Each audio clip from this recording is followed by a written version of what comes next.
Para pegabar Injil Belanda kelabakan mencari jalan bagaimana agar orang-orang Jawa menjadi Kristen yang sungguh-sungguh. Masyarakat Jawa tak ingin tercerabut dari akar budayanya yang telah dipegang teguh jauh sebelum Kristen datang. Maka muncullah Jemaat Bumi Putra berpenampilan Jawa.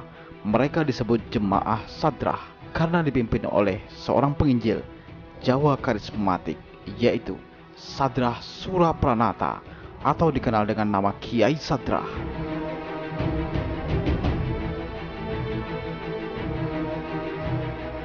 Kiai Sadrah tinggal di desa Karangjasa, di sebuah desa terpencil di selatan Bagelan, bekas keresidenan di Jawa Tengah. Akan tetapi pemerintah kolonial Belanda menganggap Sadrah sebagai pemimpin pemberontak yang mengancam stabilitas ketentraman dan keamanan. Sedangkan para zending Belanda menganggap kekuasaan Sadrah dan kepemimpinannya sudah melampaui batas kekristenan yang benar dan bertentangan dengan prinsip-prinsip ajaran Injil. Mereka menuduh Sadrah sebagai pemimpin orang Jawa sesat dan menganggap ajarannya sebagai campuran antara pemikiran Kristen dan bukan Kristen. Jemaatnya dianggap orang-orang Kristen palsu atau jemaat Islam yang berpakaian Kristen. Saat itu terjadi semacam benturan konsep keberagaman. Agama Kristen sering dicap sebagai agama Belanda, sementara orang-orang Kristen Jawa sering dicemooh antara lain dengan ungkapan Londo Durung Jowo Tanggung, yang artinya orang Belanda bukan, orang Jawa yang tanggung. Menurut Sutarman, tempat dan tanggal kelahiran serta kedua orang tua Sadrah tidak diketahui. Dia dilahirkan sekitar tahun 1835 dari keluarga petani miskin di dekat Jepara, Demak, atau di desa Luring dekat Semarang. Semua tempat ini berada di pantai utara Jawa Tengah, tempat Islam kali pertama berpijak. Sadrah diberi nama Radin menjadi petunjuk bahwa dia berasal dari desa. Dia kemudian diadopsi keluarga muslim kaya. Radin muda belajar membaca Al-Quran, belajar ngilmu Jawa pada Pak Kurmen atau Siskonaman di Semarang sebelum masuk pesantren di Jawa Timur. Setelah itu dia kembali ke Semarang dan tinggal di Kauman. Saat itu dia menamakan nama Arab yang telah disesuaikan dengan bahasa Jawa, yakni Abbas.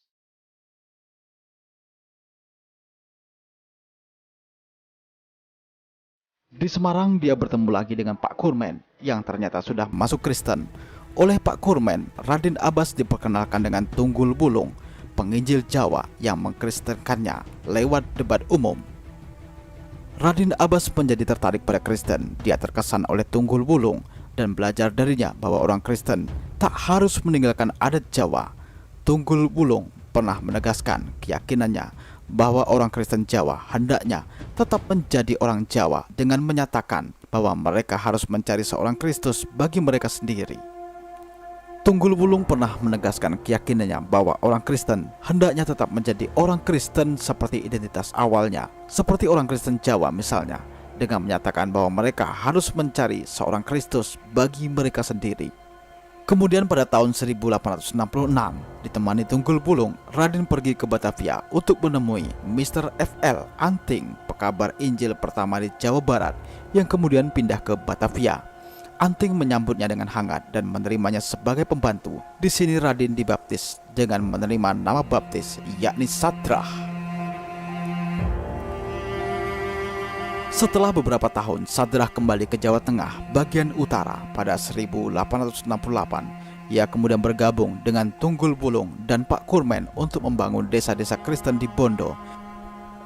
Metode Sadrah untuk mengabarkan Injil sama dengan yang dilakukan oleh Tunggul Bulung, yakni berdiskusi dan berdebat seringkali berhari-hari siang malam secara terbuka di depan umum. Sadrah selalu menang dan mengkristenkan tokoh-tokoh agama lain. Sadrah juga memimpin kebaktian dalam bahasa Jawa sehingga mudah dimengerti oleh jemaat. Selain itu, dia dikenal mampu mengendalikan roh jahat dan iblis. Karenanya keris yang dikeramatkan dan bisa dipakai untuk mengatasi berbagai malapetaka dan mengusir setan-setan.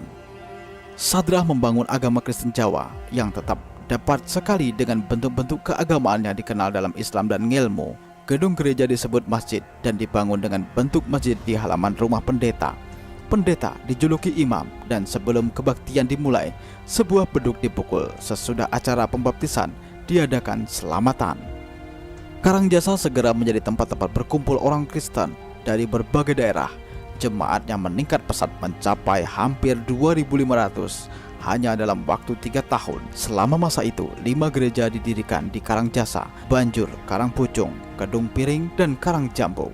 Sesuai tradisi Jawa, Sadrah menambahkan nama baru, Surapranata, untuk menunjukkan posisi barunya. Surapranata berarti dia yang berani mengatur atau memerintah. Oleh yang iri, nama itu disalahartikan menjadi Tuhan yang memerintah. Peningkatan jumlah jamaah Sadrah menimbulkan kecurigaan pemerintah setempat. Sadrah dianggap sebagai ancaman politik. Pemerintah Belanda mencari cara untuk menyingkirkan Sadrah. Kemudian, Sadrah akhirnya ditahan. Alasan penahanan Sadrah menolak vaksinasi cacar yang saat itu lagi mewabah. Karena tak cukup bukti untuk mengajukannya ke pengadilan, Sadrah dibebaskan.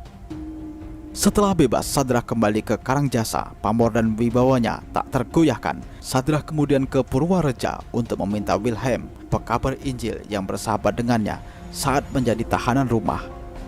Pada 17 April 1883, Sadrah dan para sesepuh setempat serta Wilhelm secara resmi menamakan diri sebagai kelompok orang Kristen yang merdeka. Karena merasa direndahkan oleh para Zending, antara lain tak kunjung diangkat sebagai pendeta sehingga tak berhak menjalankan sakramen.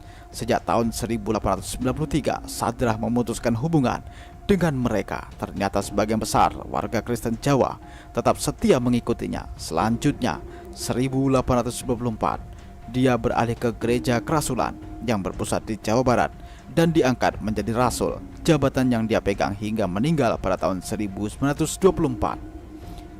Sadrah menduduki tempat teratas di antara guru-guru Jawa dengan sebutan khusus Kiai. Jemaat Sadrah mencapai 7.000 orang pada tahun 1890 dan 20.000 orang saat Sadrah meninggal. Jemaat tersebar di seluruh Keresidenan Jawa Tengah. Perkembangan jemaah Sadrah hanya mampu bertahan kisaran tahun 1939 karena masuknya kekuasaan gereja lain dan didirikannya Gereja Kristen Jawa. Bangunan yang disebut-sebut sebagai Gereja Kiai Sadrah merupakan bangunan yang bersejarah. Hal ini berlaku lantaran bangunan gereja ini didirikan oleh seorang kiai bernama Sadrah. Dulu, beliau adalah seorang santri dari pondok pesantren di Jombang, kemudian berpindah kepercayaan dan menjadi perintis agama Kristen di Jawa yang berpusat di Purworejo.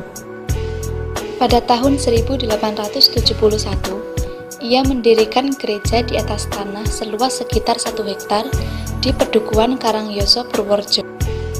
Gereja ini dibangun dengan proses inkulturasi. Bentuk pola dan arsitekturnya dibuat mirip dengan masjid tradisional Jawa atau joglo. Didirikan tahun 1871